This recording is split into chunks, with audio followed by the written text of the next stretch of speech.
परमेश्वर की संतान में आए छोटा सा विचार इस वीडियो में रखना चाहता हूँ। और वो ये रखना चाहता हूँ कि मनुष्य की सोच या विचार क्या है।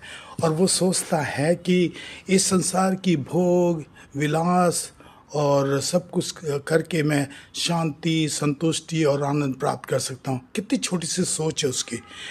और ये बहुत अजीब सी बात है कि कोई भी इस संसार की भोग विलास करके संतुष्टि नहीं पा सकता, आनंद नहीं पा सकता, शांति नहीं पा सकता। ये बहुत बड़ी उसकी गलती है और फहमी है।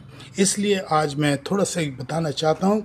कहते हैं कि राजा सुलेमान सबसे ज़्यादा धनवान, शान शौकत, उसमें सब कुछ रहता था और वो बड़े आराम से रहता था। और कहते हैं कि राजा सुलेमान सबसे बुद्धिमान और होशियार भी था। लेकिन सुलेमान ने परमेश्वर से जब बुद्धि मांगी और परमेश्वर ने उसको बुद्धि दी, और ऐसा कभी ना राजा हुआ, ना था, ना होगा कभी। लेकिन ये और हमें ये भी दिखता है कि जो विजडम या बुद्धि परमेश्वर ने उसको दी थी, ये गिनी बुक्स ऑफ रिकॉर्ड में भी पाया जाता है।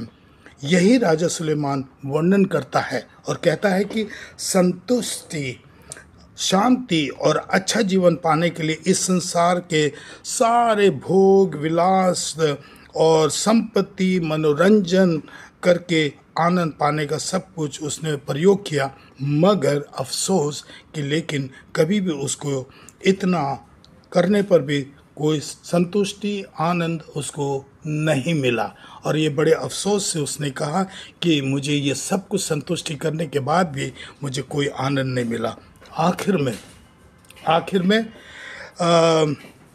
वो कहता है, मैंने अपने भोग विलास में और अपने परिश्रम को देखा और क्या पाया। मैंने ये पाया कि ये एक हवा को पकड़ने के समान है, जो कि कभी भी संभव नहीं हो सकता। इसलिए आज मैं आप सबसे ये निवेदन करता हूँ कि शांति, सच्ची शांति, आनंद और संतुष्टि प्राप्त करने के लिए सिर्फ परमेश्वर ही दे सकता है और कोई नहीं दे सकता। जी हाँ, मैं ये नहीं कहना मेरा गलत होगा कि संसार की भोग विलासा करने से शांति नहीं मिलती है या आनंद नहीं मिलता है। जी हाँ, मिलता है, लेकिन वो बहुत थोड़े समय का होता है। लेकिन जो स्थिर और हमेशा का आनंद और शांति और संतुष्टि हम चाहते हैं, तो वो सिर्फ परमेश्वर ही दे सकता है और कोई नहीं दे सकता। इस संसार का भोग विलास सब कुछ अस्थिर है, थोड़े समय के लिए। मेरे प्रियो, ऐसे आनंद भोग विलास को ना करें और परमेश्वर से मांगें और